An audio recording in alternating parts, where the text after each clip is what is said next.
running up the score. Jerry Napoleonello. The Cowboys made 2 mistakes in the last 3 years. One was letting Dak take over for Romo and not having Romo come back in. And 2 was releasing Des Bryant. Superstition, screw that. Let's pick this bad boy up and walk it around the ice. Kevin Donlin. The NFL, like every league, is a business. And in a business, you have a job. And let me tell you something. You always have a boss. No matter who you are, you have a boss when you're in the organization. The New York Jets, you know what they need to do with their second round pick? They need to just start taking it and lighting it up on fire.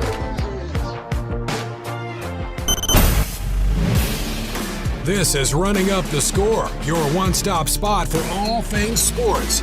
Join in on the conversation by calling in at 605-562-7085. Now here's your hosts, Jerry Napoleonello and Kevin Donlin. All right, it's time to run up the score. Running up the score with Jerry Napoleonello and Kevin Donlin. Call in at 605-562-7085. But before you do that, go to SeatGiant.com.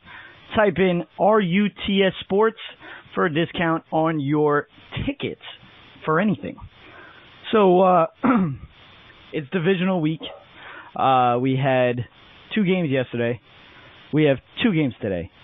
As you can see, if you're watching on YouTube and, every other Twitch, all that, you can see that I moved on to hockey. I am all in on the Islanders now. There we go. So there's that.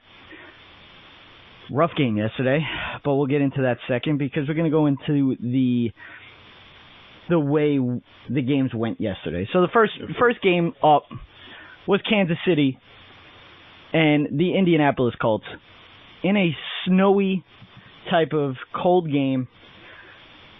And, the way I felt the Chiefs had the advantage because of, the Colts being a indoor team with the weather, all that. So, that was my way of going into that game. That's how I felt. And I guess it kind of worked out that way. You know what? The Colts had, they had the advantage in the running game going into the game. You ready for this? Yeah, I'm ready for it. Okay. Unfortunately, if you're a fan of any of the other, some odd teams in the NFL, there's a problem. And his name is Patrick Mahomes. This kid is very, very good. I don't think I've ever seen anything like it. I think his ability to extend plays, get out of the pocket, and the NFL is changing. This is a new NFL that we're in now, where plays need to be extended, and you got a lot of great corners out there. Defense has been more difficult than ever, but all at the same time. This kid is just dissecting. Yeah, I mean, overall, just his sidearm passes, everything. Defense is getting more difficult in this league as we change. Yeah. And Patrick Mahomes is abusing in every aspect. Yeah. And, listen, you could talk about all the weapons and, Travis Kelce and Tyreek Hill, and they are very good players, and they are a big reason why Mahomes is as successful as he is in his first NFL full season. Yeah, absolutely. The kid threw 50 touchdowns. 50. You look up at the stats and you look for 50 touchdown seasons, you see Peyton Manning at his best. And me personally, Peyton Manning was one of the best quarterbacks I have ever seen. I still think he's the best quarterback I've ever seen. But I don't know at this point. Because I'm watching this kid with no-look passes. I'm watching him throw rockets. I'm watching him throw balls 40 yards down the field on the money. Yeah. I'm watching it on the run. I'm watching him extend plays. He does everything. And if you're a fan of any other team in the NFL right now, it's a scary situation. I mean, this kid looks like he could win the Super Bowl with a defense that everyone has been critiquing the entire year as being one of the worst. Yeah. They are one of the worst defenses in football, people are saying. Do I believe that? No, I do not. I think that the Kansas City Chiefs have a couple of good pass rushers. I thought they batted down a lot of balls yesterday. People talk about Andrew Luck looking so bad. That Kansas City defense looked better than I had ever seen all season. Yeah. And I'm telling you, right at the right time. The Kansas City Chiefs are a very dangerous team. They were a dangerous team last year with Alex Smith. Yeah. Now with this kid Patrick Mahomes, the sky is the limit. Well, that's what I was saying yesterday. Just because, I mean, I said to the guy at work, I was like, this is not your Alex Smith, Kansas City Chiefs. This is Patrick Mahomes. This kid is going to take chances. He's going to extend plays. He's going to throw the ball deep down the field at any time. He's even going to throw no-look passes. You said it all. This is what this kid's bringing to the table. It's it really is, because I'm what? Shaking my head over here, folks. It's like what, Andy Reid, back in his day with the Eagles, he had Donovan McNabb, a guy that was a tough quarterback, guy that can extend plays, a guy that can even throw it deep. Like, this was Donovan McNabb, and you know what? It was probably his best quarterback that he had. You're looking at a Donovan McNabb 2.0 that's even, 2 times better. And it's Patrick Mahomes. And I said, we put out, because we couldn't have the show yesterday, we basically put out exactly, our picks and our reasoning for the picks. And I said in mine, Andrew Luck and Patrick Mahomes, they're going to be the Tom Brady and the Peyton Manning for years to come when it comes to the AFC. These two guys you're going to see almost every year on Championship Sunday. I'm telling you right now. Because you know what? The Colts got better this year. The Kansas City Chiefs have taken a huge step up, and all they have to do is add guys on defense. Eric Berry hasn't been on that defense all year. I mean, he's played, 4 or 5 games maybe, if that. So you add a guy like Eric Berry, a quarterback of a defense, that's huge. You add guys, maybe another pass rusher to Justin Houston, that's huge. I think they need help in the middle linebacker position. They do that. I think they shore up, a lot of that defense. They played very well yesterday against the Colts. Very well. They stuffed the run. They rushed well against Andrew Luck. It just overall, I think the Chiefs punched the Colts right in the mouth. Everybody's like, oh, well, they're not going to be able to throw the ball because of the weather. Patrick Mahomes' first throw of the game throws it for 10, 11 yards, and they're on the run now. Just the whole first drive, the second drive, the third drive, they drove down the field, up and down, left and right, whatever the hell they wanted to do. They did it against the Colts. Very good defense. I was just about to say, on a team that everyone was on their defense after the performance against Deshaun Watson and DeAndre Hopkins and the Houston Texans, the Colts defense looked unstoppable. But let me tell you something, folks. Deshaun Watson is a very good quarterback. But he was not a consistent quarterback this year by any means. So that game last week was not a surprise. You could see something like that happening from Deshaun Watson. He's shown it multiple times this season. Now, he's had the best of games. And Houston did a really good job at fighting their way to get into a playoff spot. And the same with the Colts. Both these teams started off awful. The Colts were, 1-5? Yeah, they were. Let's be serious, people. It makes you stutter almost. Yeah. And it just shows you, like what he said. Listen, I'm a Patriot. I'm a Jet fan, and I watched the Patriots. Whoa. Well, I was saying I've watched what the Patriots have done to our division for the last 10 to 15 years. Yeah. It's not fun. And if you're an Oakland Raider fan, a Denver Bronco fan, a San Diego Charger fan, which is crazy because the Chargers are always a good team. Yeah. You're in a lot of trouble. This might be the Chiefs division for a couple of years to come.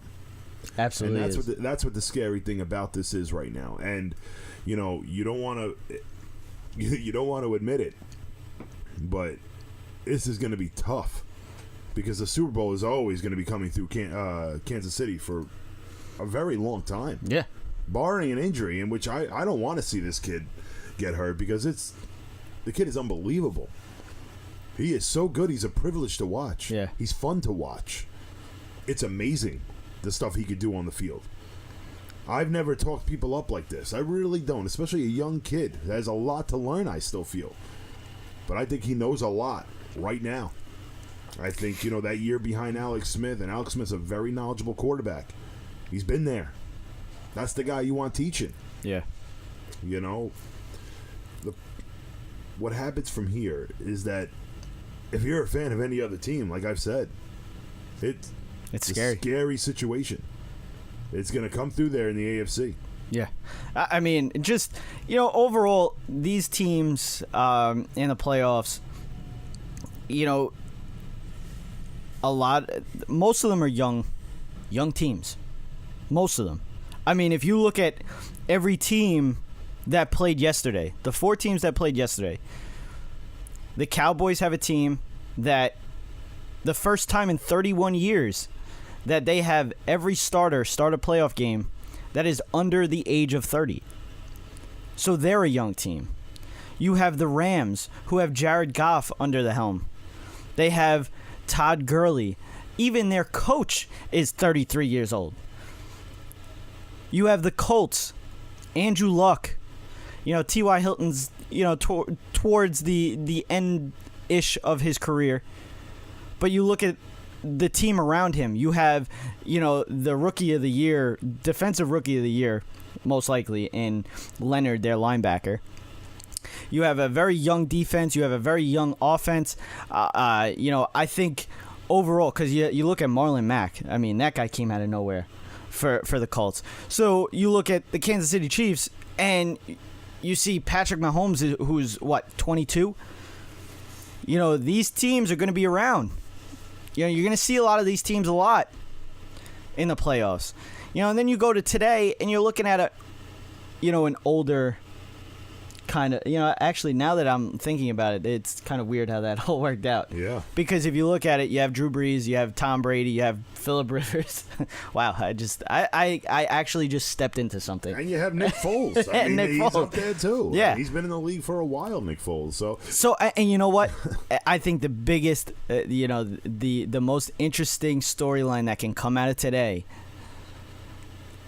if the Eagles beat, and we'll get into it, after the break, if the Eagles beat the Saints today, what are they going to do at quarterback next year? That's a great question. What are they going to do? And we'll have you mull that over. Call in 605-562-7085. Giants? Hey. Oh, man. Easy there, guy. Hey, you never know, man. What do you think? Coming to the Cowboys or something? Carson I'll take Carson. Yeah, everyone would.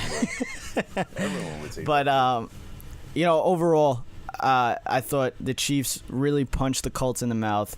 The Colts really didn't have a chance. And it was funny because I'm watching the game. Colts get the ball first. They go 3 and out. I was like, already the Chiefs did better than the Texans. Yeah. Because at that point in the game against the Texans, the Colts were already up 7-0. So, Chiefs, game planning. It's death, taxes, and Andy Reid after a bye. That has always been the line.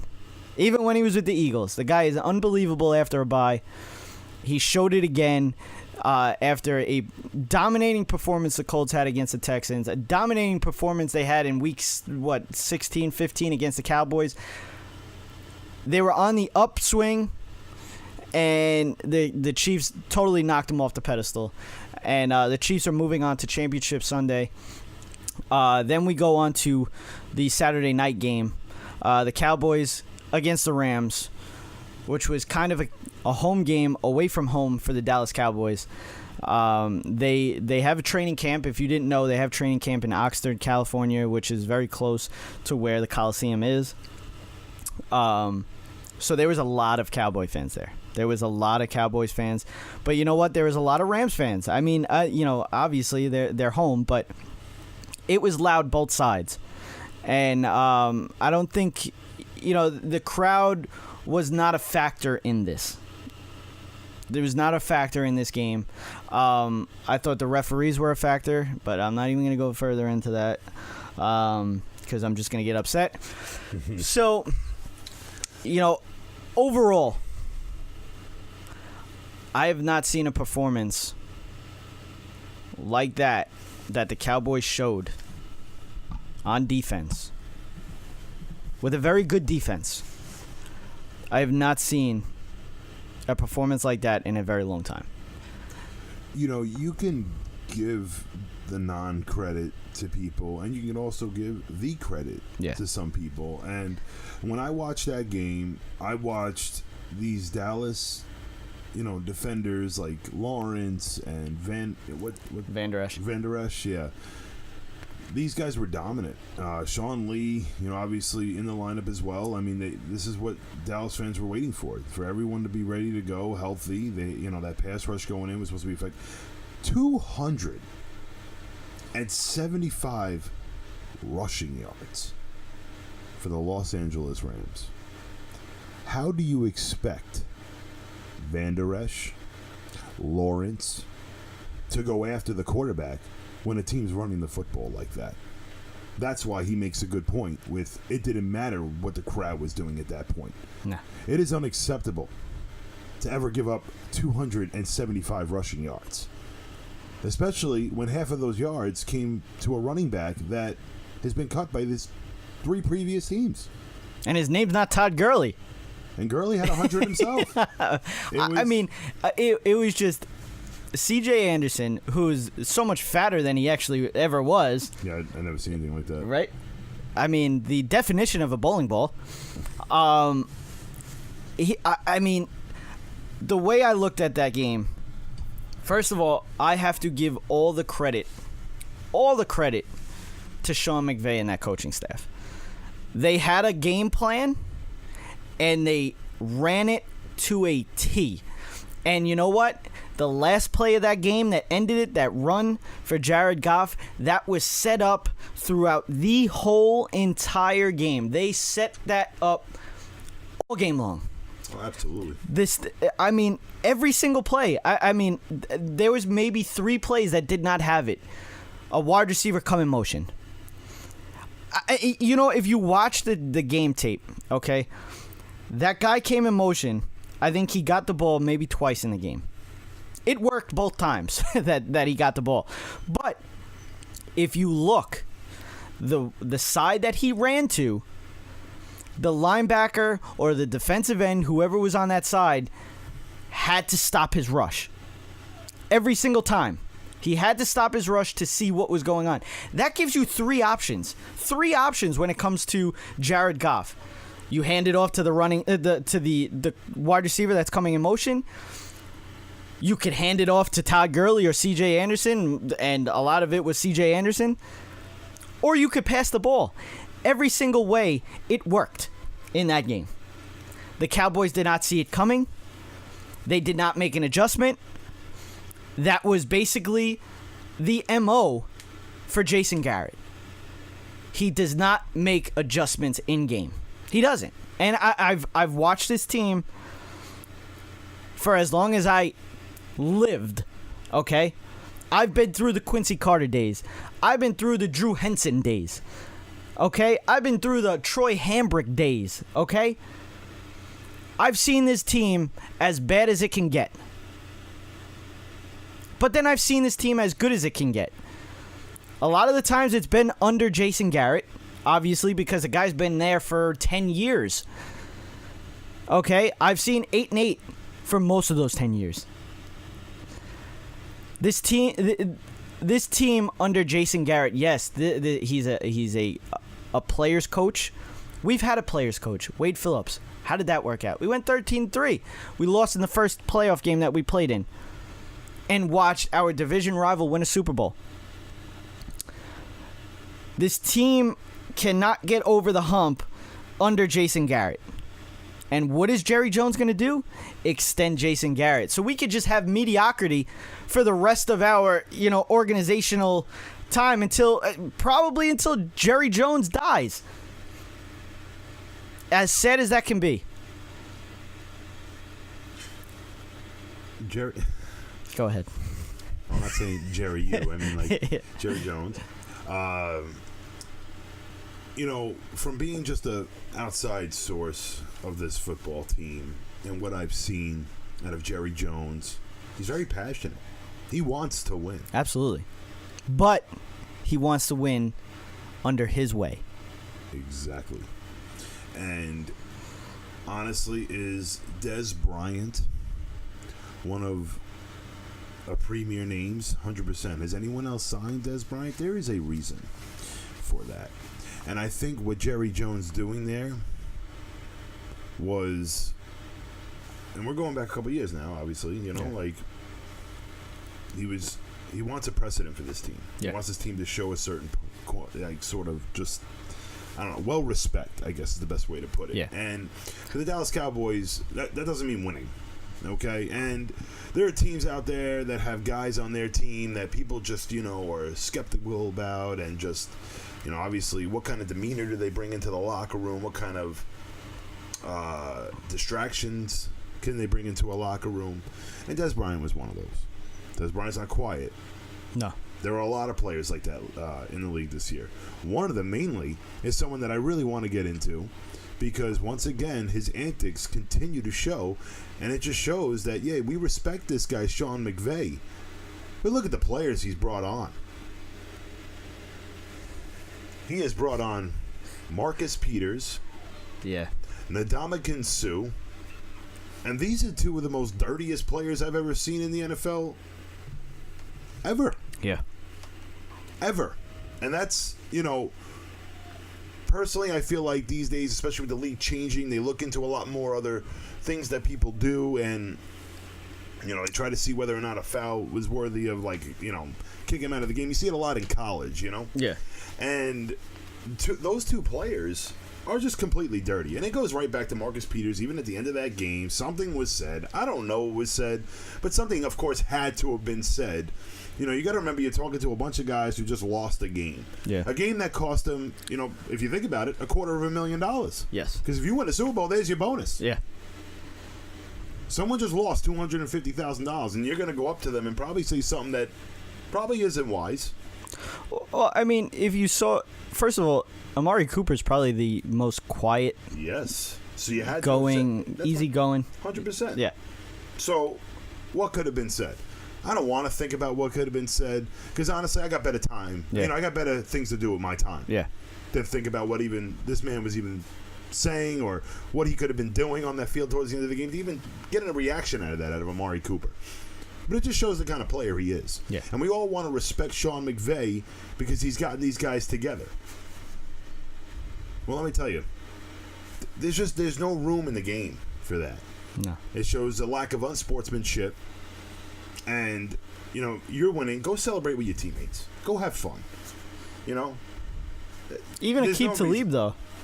Even after the game, I mean, he curses first of all on TV. No, it's embarrassing. But that's the thing. If you really look at this defense, there's the difference with Jerry Jones, and the Dallas Cowboys, and the Los Angeles Rams. The Los Angeles Rams just won that game. Yeah, they got a lot of players on that team that are distractions, that are vocal, tweet, nonstop. Have their voices heard all day, millions of followers.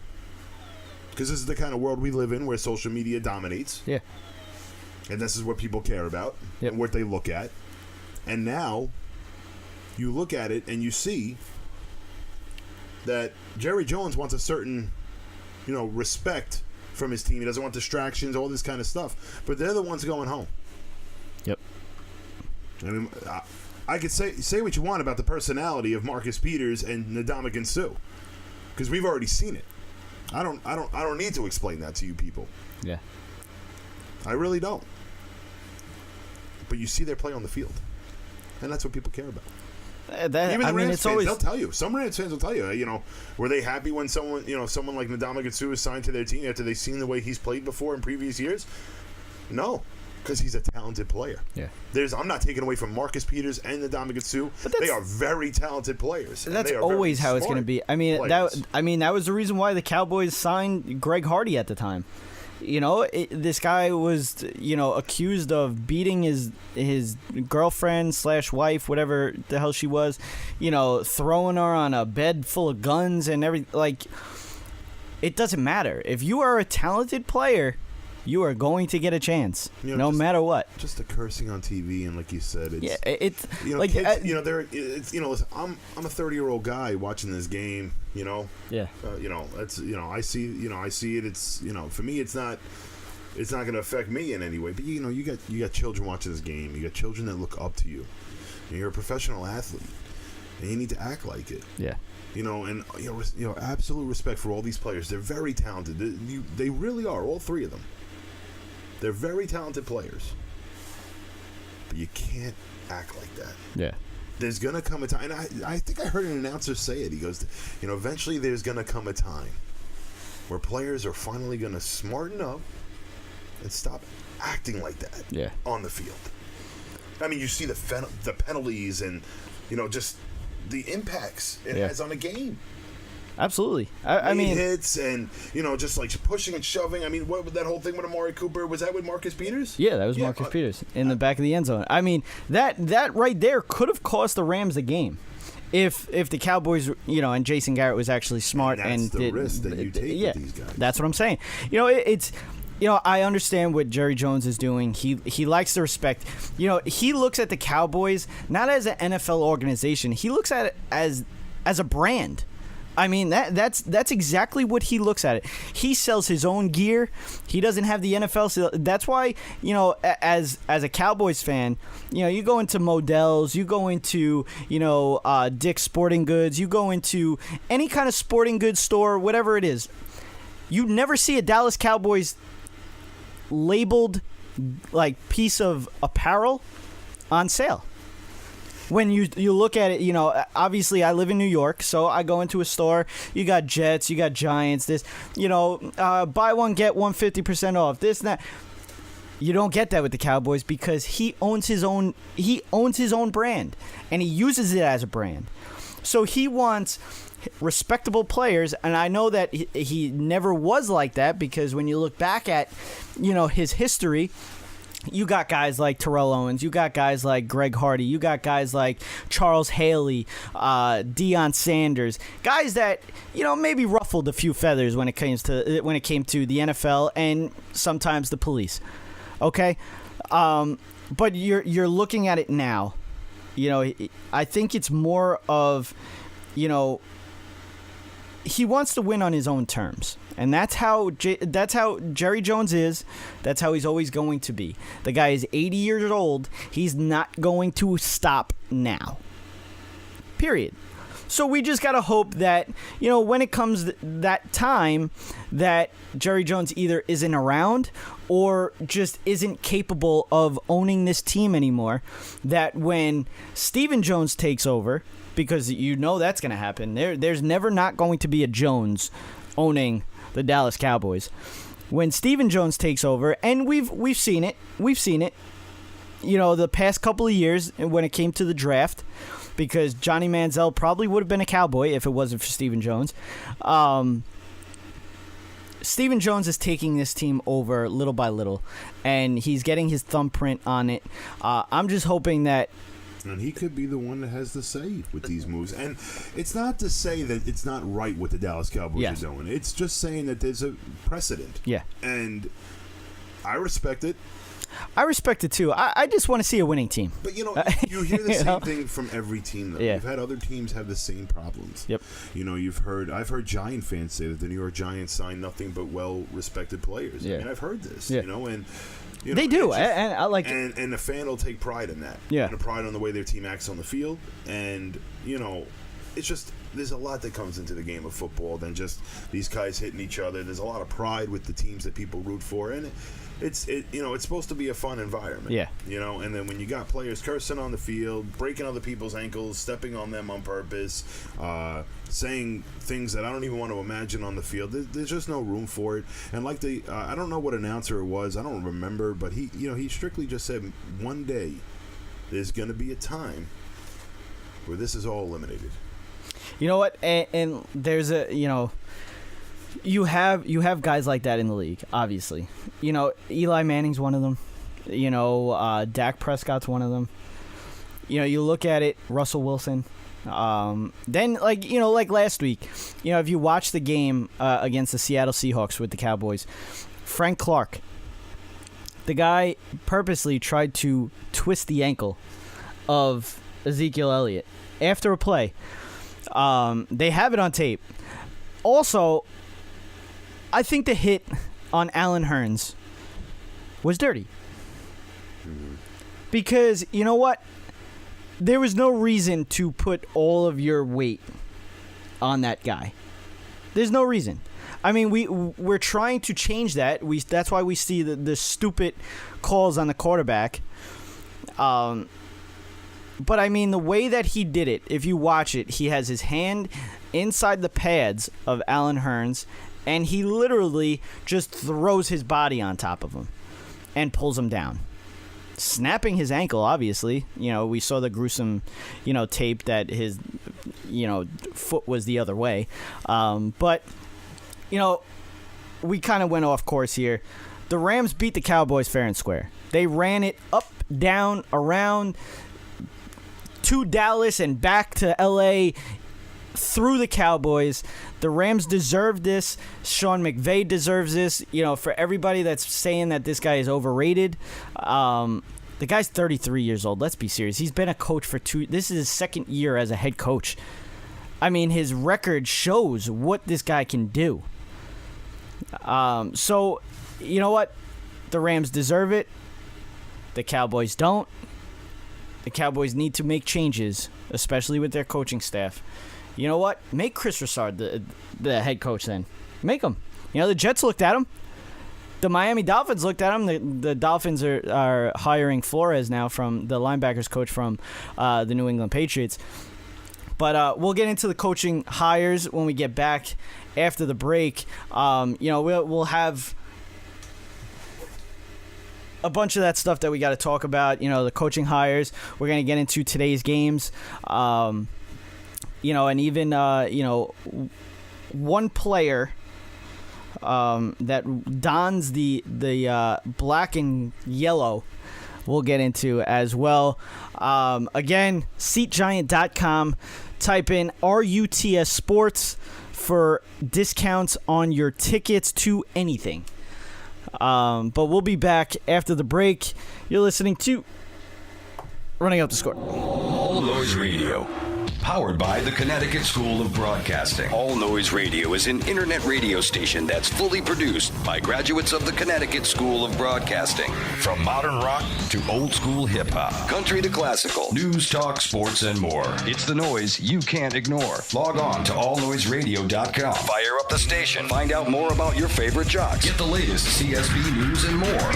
Plus, you can take All Noise Radio with you on the go for free. Just download the Live 365 app to your iPhone, iPod Touch, or BlackBerry and search All Noise Radio. Check out tomorrow's broadcasters today at allnoiseradio.com. Powered by the Connecticut School of Broadcasting. Hey, this is Jerry Napoleonello, host of Running Up the Score. We are live once every week at 7 p.m. Eastern, where we hit on all the top headlines in the world of sports. You can also find us on Stitcher, iTunes, and those of you that like the visual aspect, check us out on YouTube. Running Up the Score.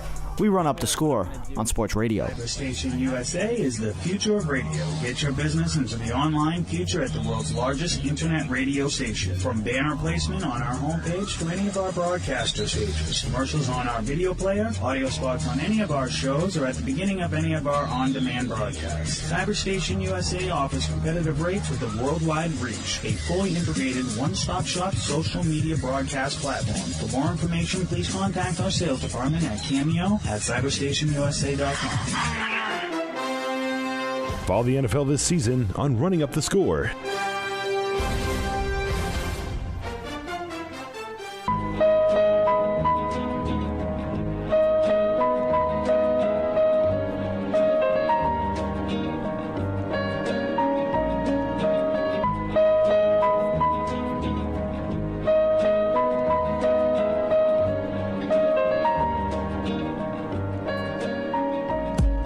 This is Running Up the Score, your one-stop spot for all things sports. Join in on the conversation by calling in at 605-562-7085. Now here's your hosts, Jerry Napoleonello and Kevin Donlin.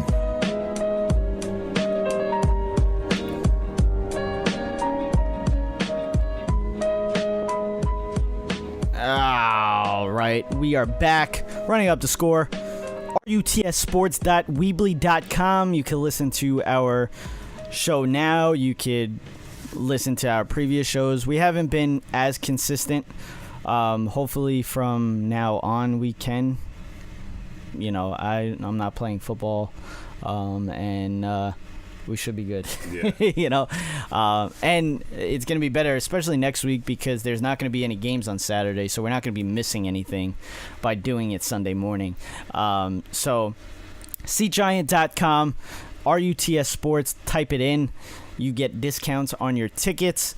You know, first, before we even get into the games today, I kind of wanted to get into the coaching hires. You know, we had... You know, Black Monday was very black for some head coaches. There was a few that got fired, and you know, when we're looking at it, obviously, my co-host here is wearing the Jets logo and everything, and Put it in the wrong side. and that probably was the one team that I guess a lot of people didn't like the hire. You know, I love when fans bring up these guys' names and think that, you know, oh, this guy's going to be a good coach. This guy's going to be a good coach. But meanwhile, they never even coached in the NFL. And it makes me laugh, because it's like, why? Just because you've seen Adam Gase, you know, and he's not that great, like he hasn't had the success that you would want, you know, with an NFL team, or Mike McCarthy. I didn't understand it. I thought the best hire for them would have been Mike McCarthy, to be totally honest with you. People weren't agreeing with me. I don't understand why. You know, the most, I guess the biggest argument towards that for everyone is, well, he had Aaron Rodgers and he only won one Super Bowl. Well, how about we talk about the GM not putting a team around Aaron Rodgers? The one time that he had a decent defense, the guy won the Super Bowl. Okay, so Mike McCarthy's not that bad of a coach. Okay, and the only team that he wanted to coach was the New York Jets. That didn't happen. They hired Adam Gase. But again, I think that's a good hire. I think it's a very good hire. All right, you know, everybody looks at it as, well, the Dolphins, you know, out of the 3 seasons that he's coached, they have a losing record. Okay, but the guy brought the team in his first year back to the playoffs for the first time since 2008. So that's 8 seasons before he got them back to the Super Bowl, to the playoffs. Okay, then you look at his previous. Okay, he was a QB coach for the 2011 and 2012 Broncos. Okay, one of which he had Tim Tebow. They made the playoffs. They got past one round. Okay, with Tim Tebow. 2012, the Broncos go 13-3 with Peyton Manning. Peyton Manning goes 37-11 touchdowns to interceptions. Okay, now this is the end of Peyton Manning's career, mind you. 2013, he takes over the offensive coordinator job with the Broncos. Peyton Manning, as you said before, Peyton Manning, the best quarterback that you've ever seen. 55 touchdowns to 10 interceptions. That was the best year of Peyton Manning's career. The best year of his career. 2014, they go 12-4. Peyton Manning, 39-15. Touchdowns to interceptions. Then in 2015, he takes over the Bears job with the offensive coordinator job, obviously. He has Jay Cutler, okay? Jay Cutler. This guy hasn't had the best quarterbacks other than Peyton Manning. And he's done pretty dang well. The Dolphins, he takes over in 2016. They go 10-6. They make the playoffs. He has Ryan Tannehill go 8-5 in that year with 19 touchdowns to 12 interceptions. A guy that people were saying it was a bust. Every year, Ryan Tannehill played, because 2017 he got hurt. They end up signing Jay Cutler. In 2018, Ryan Tannehill got hurt as well, but still, they went, I think it was like 7-9 this year, was it? Okay, so the Dolphins made the playoffs in his first appearance with the Dolphins since 2008. Okay? This guy is a quarterback's coach.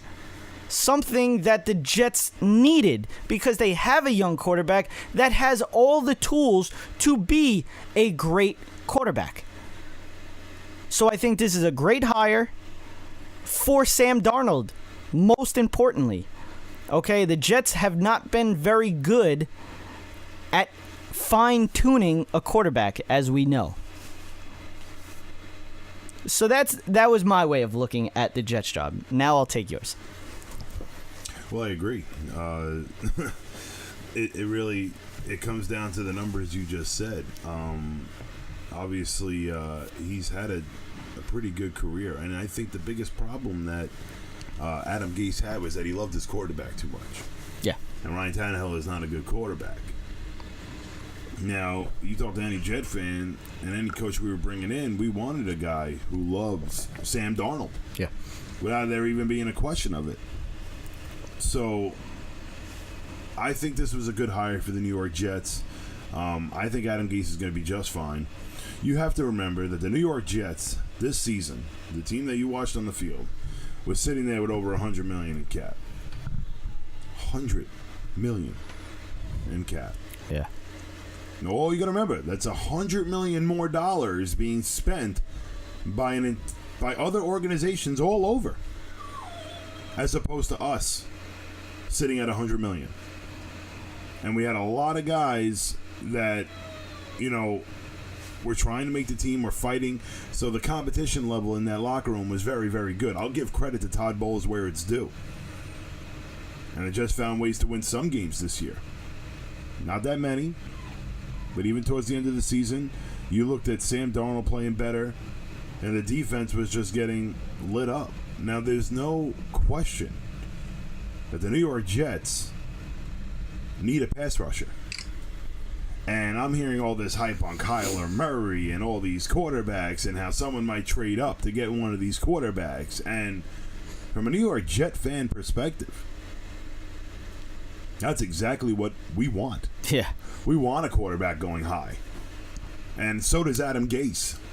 And we need to get this team a pass rusher, a premier pass rusher. Now, they talk about this kid Bosa out of Ohio State.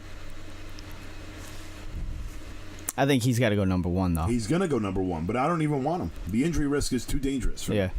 This team needs people on the field.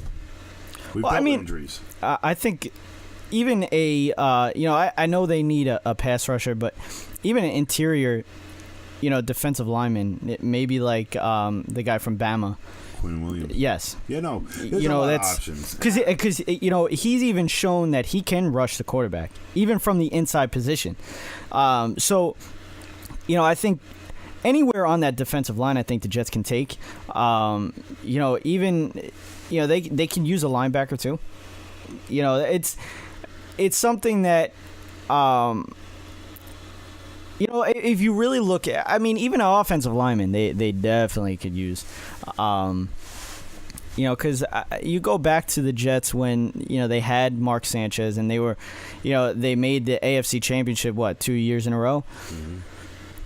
They had a running game. And their offensive line was top notch. Even one of the guys that's up for the Hall of Fame was one of those guys that the Jets had. That was one of the big reasons why the Jets made it to the AFC Championship those 2 years, because Mark Sanchez was not that good of a quarterback. Absolutely. They had a great defense at that time. They had a great offensive line with a good running back in Thomas Jones and a good running game. And that is the recipe to win in this league. Absolutely. It is the absolute recipe. You look at every team in the NFL. Yeah. In the playoffs right now. Every offensive line Yep. was legit. That's why they're there. Yeah. It's a very big part of the game.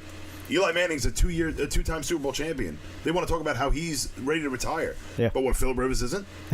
They came in. They came in and saved you. It's the same year. And it's like Rivers took a whole step forward rather than a step back, like Eli Manning did. And that could be so well, proclaimed under a great offensive line. Yeah. Because Melvin Gordon has been great. And Yeah. Saquon Barkley was great this year. And the New York Giants need to realize that with a mediocre offensive line, this kid being great, he's going to be something else for that team. But at the same time, it comes back to it. You need the offensive line. You need it. You got to get the push. You got to be able to move the ball that way. NFL playoffs, perfect example. All these teams have that. I have just to go off course real quick, because we mentioned it. I have a hot take. And it's not really that hot of a take, but you heard it here first, folks. Eli Manning will retire. It's 100%. Okay? My reasoning, I went to the Cowboy-Giant game, Week 17. Before the game started, we were over by the Giants tunnel, so we got to see all these guys that I didn't want to see, but whatever. Eli Manning comes out of the tunnel, brings his 3 daughters out on the field, takes a few pictures, waves to the crowd, walks back. Goes back out, works out a little bit. I think that was the last game of his career. I mean, it could be, but right now it would put the Giants in really terrible situation. And even if Eli Manning were to retire this year, I think the smart move for him would be to keep quiet about it and let the New York Giants have their free agency run its course, as well as the draft. Because, if Eli Manning retires, it's no doubt in my mind that the New York Giants need to go find another quarterback to replace him.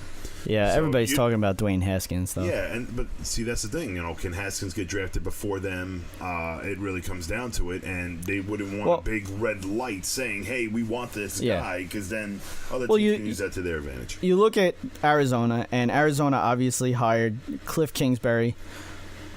Pretty odd. I didn't think he didn't really have that great of a career as a coach in college, let alone making it into the NFL. But whatever, that's here nor there. But he comes out, which I like. I think lesson number 1 as an NFL coach, you don't say something like this. That you would draft Kyler Murray at number 1 if they can. Well, you just drafted Josh Rosen. That's supposed to be your future. Why are you going out and saying Kyler Murray? First of all, Kyler Murray is, I don't want to say the word idiot, but he's not using his brain. He should be taking the baseball and going to the diamond rather than going to the NFL field. I think it's a bad move for Kyler Murray, but again, that's not here nor there. We'll get into the draft talk when the draft starts getting to closer. The coaching hires, Matt LaFleur goes to the Green Bay Packers. Don't like it, but whatever. Vic Fangio for the Denver Broncos. That's not bad. Cliff Kingsbury, as I said, to the Arizona Cardinals. Freddie Kitchens, Cleveland Browns. He stays in with the Browns. Baker Mayfield was the one that, actually wanted Freddie Kitchens to be hired. So that's a good move for the Cleveland Browns. Bruce Arians, if you're a Tampa Bay Buccaneers fan, you feel pretty good about that because Bruce Arians does not want to rebuild. He wants to reload, as he said. So, I thought it was interesting. Mike McCarthy's going to sit out 2019. He wants to coach again in 2020. The only job he wanted was the Jets. So that's interesting. And then the Miami Dolphins just hired Flores, the linebackers coach for the Patriots. The Patriots. From the big Patriots. Game today. Yeah, I know. It's big time.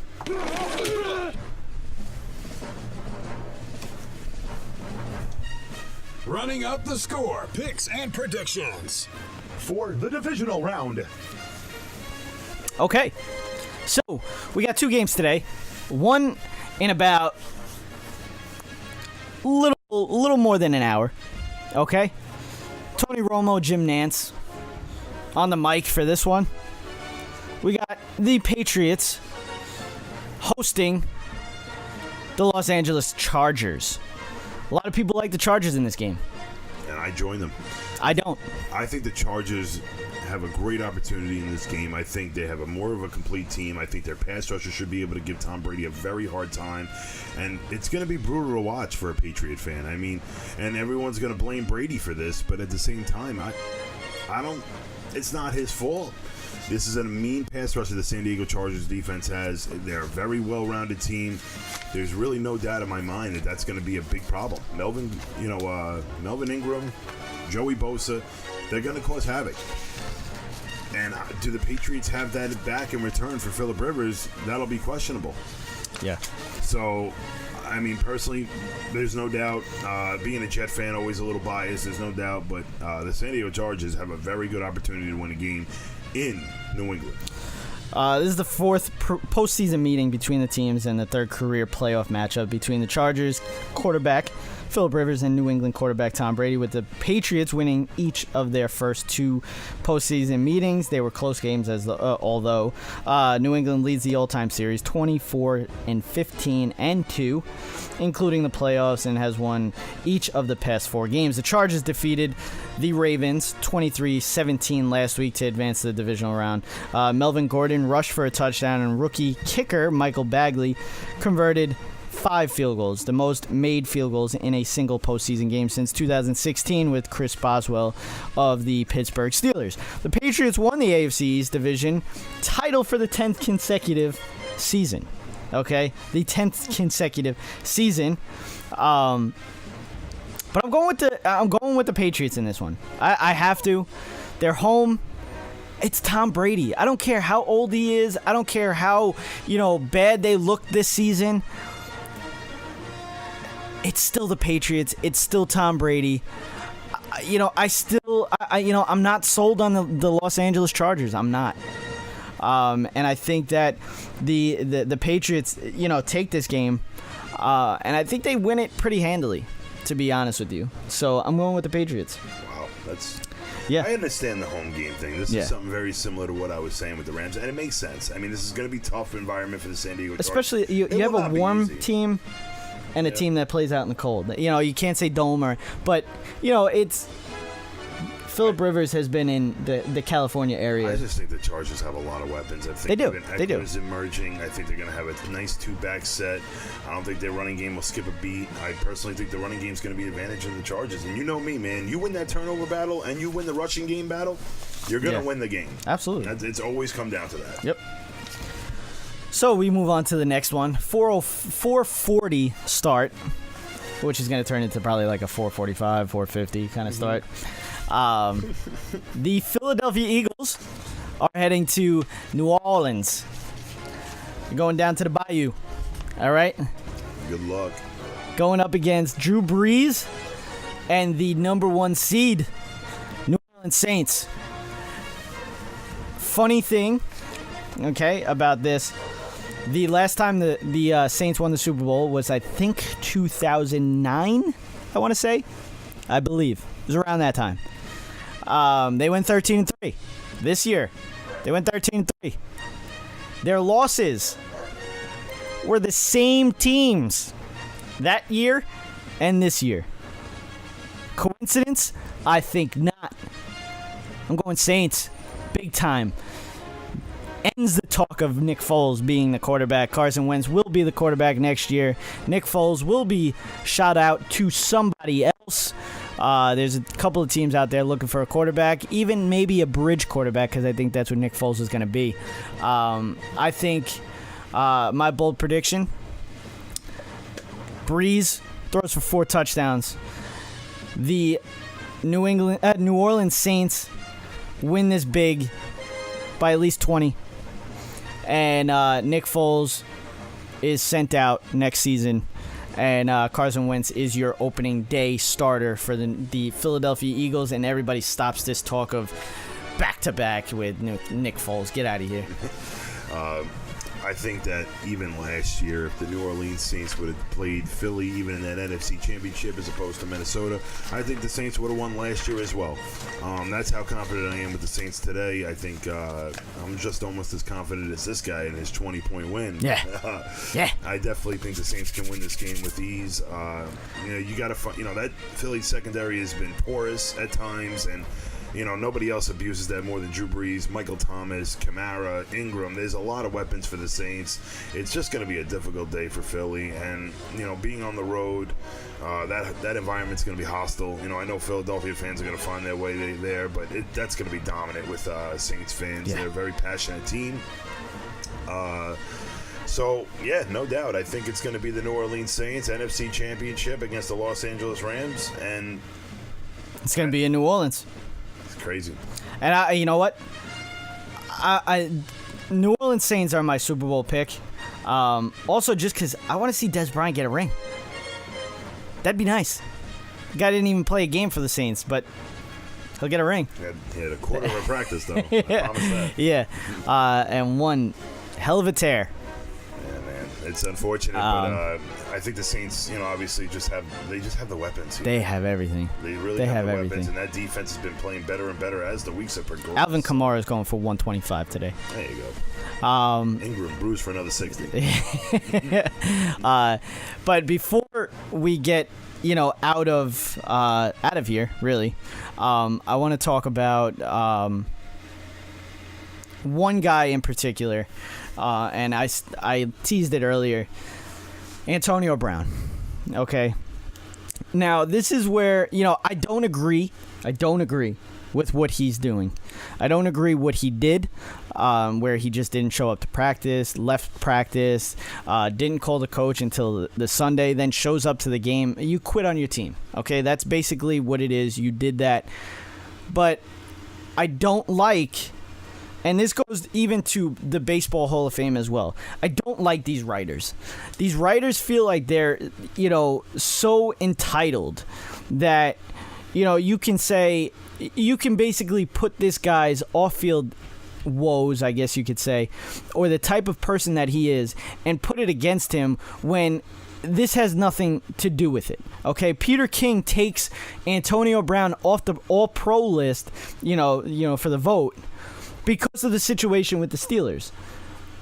And I think that's ridiculous, okay? Because now you're telling me that you don't think that Antonio Brown is a top 10 or top 20 wide receiver in this league? Stop it. Stop, okay? This guy is the best, if not the best, wide receiver in the league. And I kind of feel like DeAndre Hopkins is, but that's not here nor there. You can't tell me, you can't sit there with a straight face to my face and say that Antonio Brown is not a top wide receiver. He's top 2 to me. Top 2.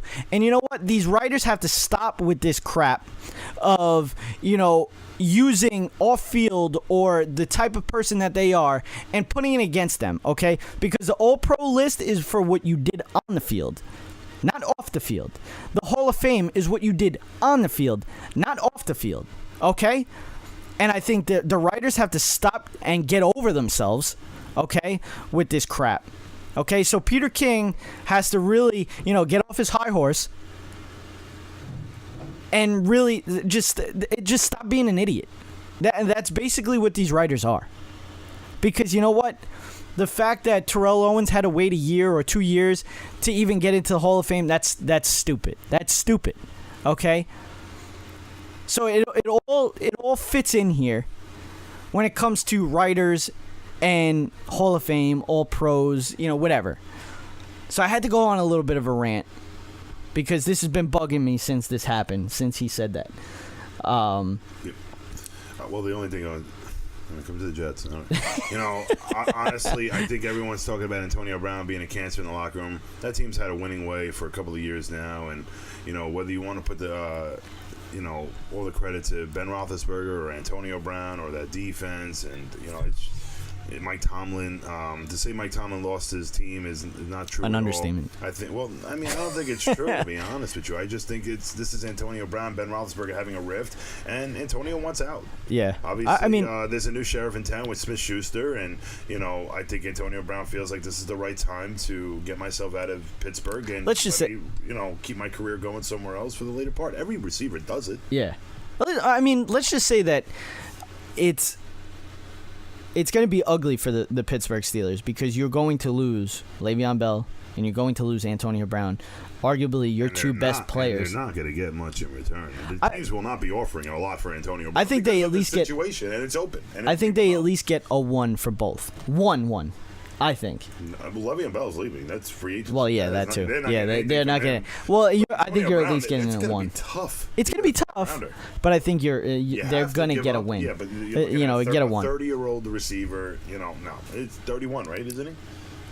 Yeah, it's around there. Yeah, he's this is an aging receiver. It's going to be tough for Pittsburgh to scoop up a lot for this man, but I think a team will be willing to come out of it and offer first. But that's a lot of money to eat up on a contract. Yeah. For a draft pick. So it's really going to be tough for the Pittsburgh Steelers to pull this one off. Yeah.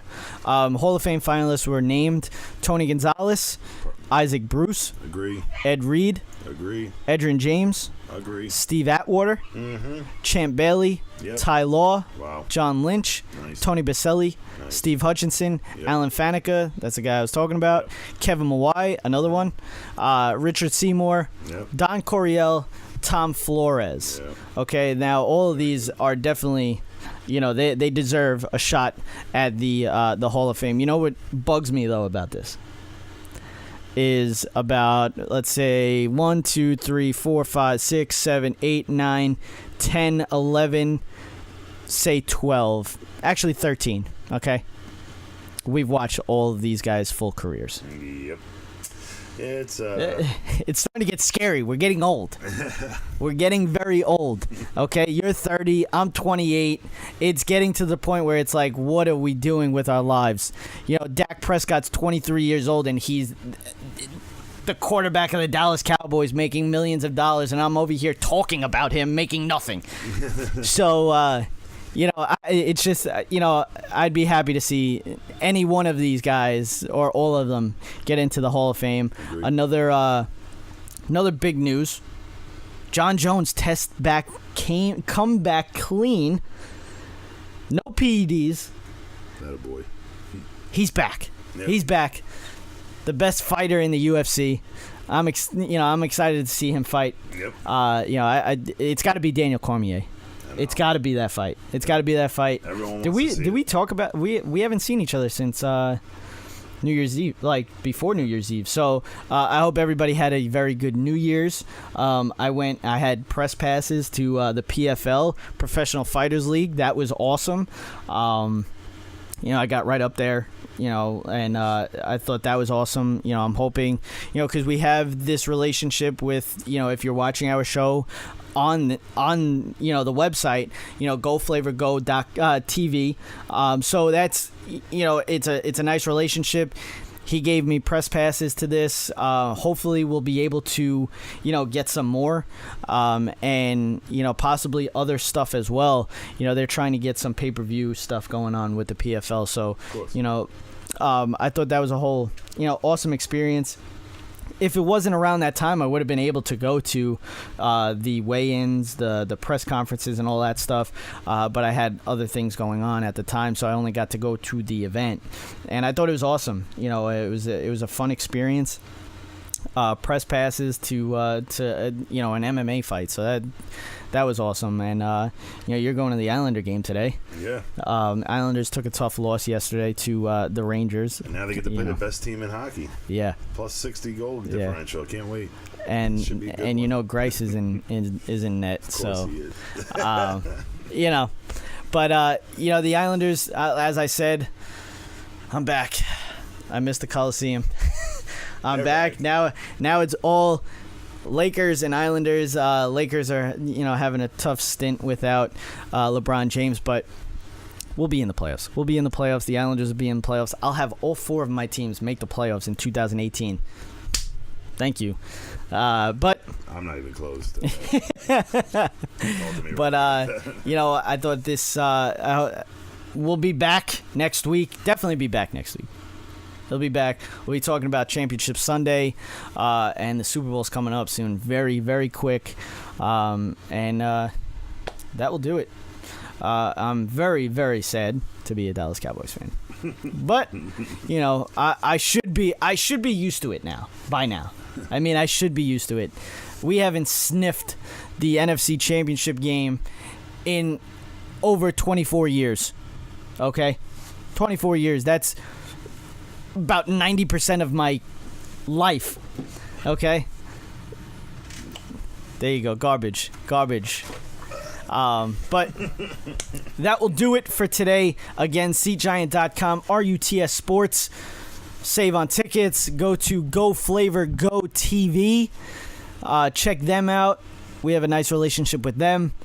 CyberstationUSA.com. And again, that will do it.